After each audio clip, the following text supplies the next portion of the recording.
Terima kasih pemirsa, Anda masih bersama kami di Suara Jakarta dan pada segmen kali ini kita akan bahas tentang kurban di masa COVID-19. Dan untuk membahas itu semua sudah bergabung bersama saya di Suara Jakarta hari ini yaitu Bapak Lukman Ajis Kurniawan selaku General Manager Komunikasi Aksi Cepat Tanggap atau ACT. Halo Pak Lukman, apa kabar?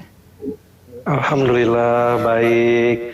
Gimana kabar Mbak? Kabar baik Bapak. Pak Lukman, ini kan sebentar lagi kita akan memasuki masa Idul Adha seperti itu ya Pak.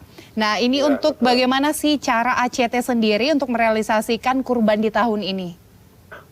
Ya, memang di tahun ini berbeda daripada tahun-tahun sebelumnya, di mana tahun ini ada pandemik COVID-19 yang membuat semuanya serba sulit. Apalagi termasuk dalam upaya kegiatan ibadahnya sendiri, di mana tidak bisa untuk berkumpul dalam jumlah banyak.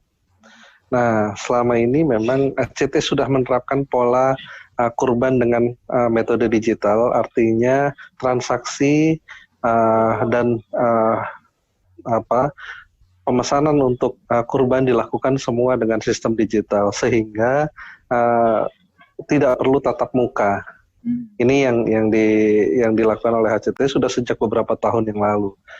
Jadi kebetulan dengan adanya pandemik seperti ini, otomatis kita tidak mengalami kesulitan yang berarti dalam hal aktivitas nanti penyembelihan kurban ya. Memang yang terasa di era pandemik ini adalah menurunnya jumlah pekurban akibat menurunnya daya beli ekonomi masyarakat yang terdampak. Ini yang menyebabkan terjadinya penurunan jumlah kurban dimanapun. Ya, baik. Lalu dengan menurunnya jumlah daya beli masyarakat, otomatis nanti untuk pemberian kepada para mustahik itu sendiri, apakah saat ini jadinya berkurang seperti itu ya Pak? Kita berusaha maksimal dari yang kita harapkan tetap kita distribusikan, terutama yang berada di dalam negeri. Kita fokuskan terutama yang di dalam negeri. Kalau dulu kita luar negeri juga menjadi daerah yang paling banyak. Tahun lalu kita sampai dengan 57 negara implementasinya. Saat ini kita lebih banyak difokuskan di dalam negeri. Luar negeri kita hanya fokuskan daerah-daerah yang menjadi korban bencana atau ex-korban bencana konflik seperti Uighur, seperti Rohingya, seperti Palestina dan Yaman, Suriah dan sebagainya. Somalia yang kelaparan juga menjadi perhatian kita. Dulu sampai 57 negara, kita kali ini hanya terbatas daerah-daerah negara-negara tertentu. Nah, kalau di dalam negeri semuanya tetap kita di 34 provinsi kita implementasi untuk program kurban ini.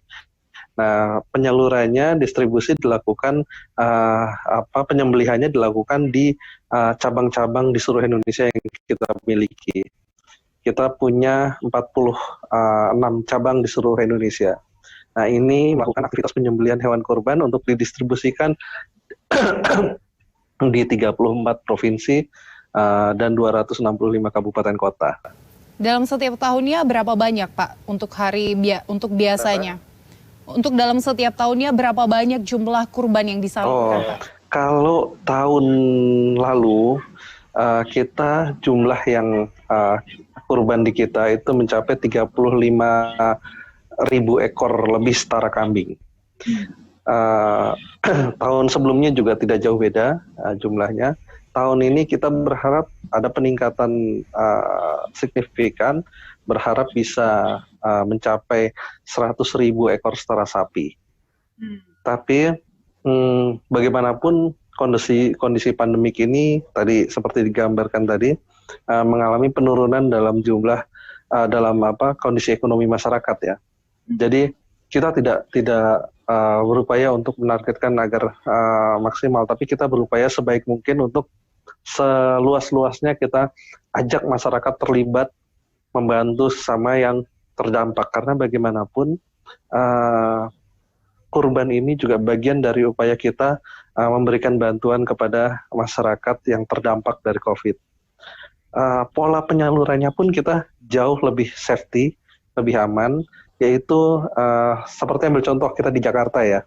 kita rencana mau ada pemotongan sekitar 1.000 ekor sapi di Jakarta, dan pendistribusiannya itu akan menggunakan ojek daring online yang kita distribusikan ke titik-titik yang sudah kita kantongi datanya dari daerah-daerah yang sudah di tim ACT turunkan, tim relawan ACT turun. Baik. Untuk ACT sendiri bagaimana sih Pak proses pencarian mustahik itu sendiri untuk para penerima kurban ini? Ya, jadi kita bekerjasama juga dengan Pemprov DKI dan tim relawan kita sendiri juga turun ke lapangan untuk melakukan pendataan.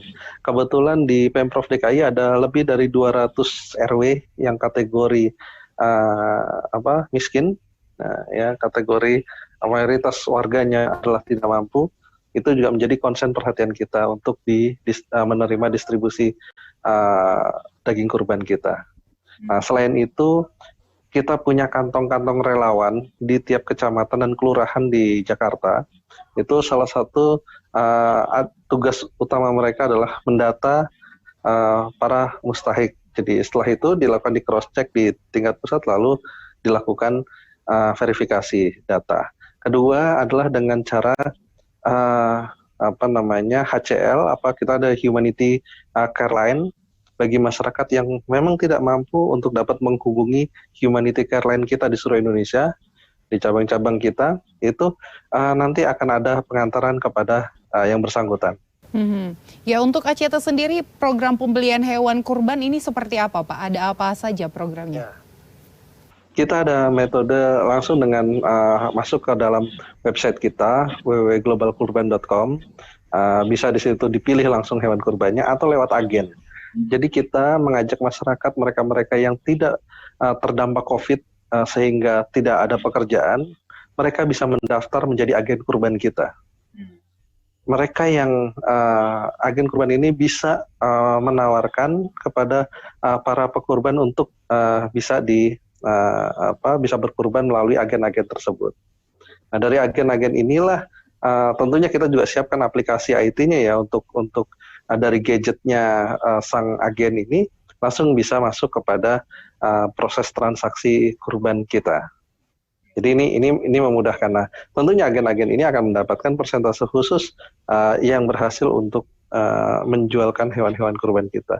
Ini membuka lapangan kerja baru bagi mereka-mereka yang terdampak COVID, para mahasiswa dan lain sebagainya. Silahkan bisa menjadi agen kurban ini. Nah, tadi kalau yang mau langsung juga bisa dengan website www.globalkurban.com. Ya, baik. Terima kasih Pak Lukman Aziz Kurniawan, General Manager Komunikasi ACT atas informasinya. Sehat selalu, sukses selalu Pak Lukman. Terima kasih. Iya, dan pemirsa, demikianlah perbincangan kami. Kami akan lanjutkan dengan narasumber lainnya. Tetaplah di Suara Jakarta.